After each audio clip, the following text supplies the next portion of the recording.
Welcome to our channel. Today we how to withdraw from Deel for contractor payouts, detailed guide step by step clearly.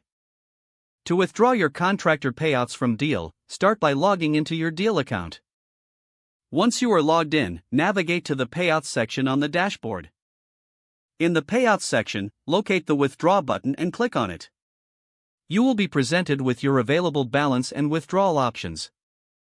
Select your preferred withdrawal method from the options provided. If you choose bank transfer, ensure you enter your bank details accurately.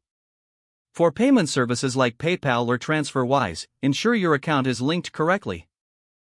After selecting your method, input the amount you wish to withdraw. Review the withdrawal details to confirm everything is correct. Once you have verified your information, click on the Confirm Withdrawal button.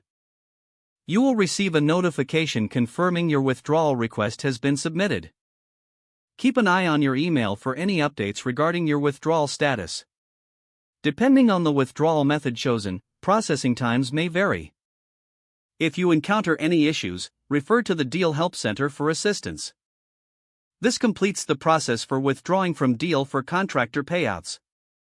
If the page does not load, refresh the browser or try again in a private or incognito window.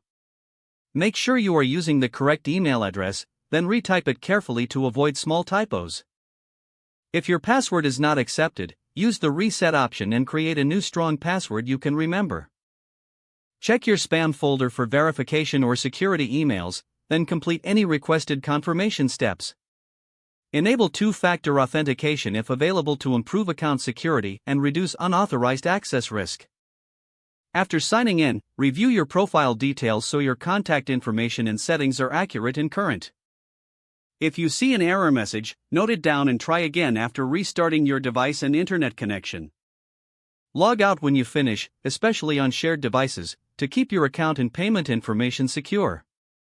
If the page does not load, refresh the browser or try again in a private or incognito window. Make sure you are using the correct email address, then retype it carefully to avoid small typos. If your password is not accepted, use the reset option and create a new strong password you can remember. Check your spam folder for verification or security emails, then complete any requested confirmation steps. Enable two-factor authentication if available to improve account security and reduce unauthorized access risk. Don't forget to like this video and subscribe to our channel for more step-by-step tech guides.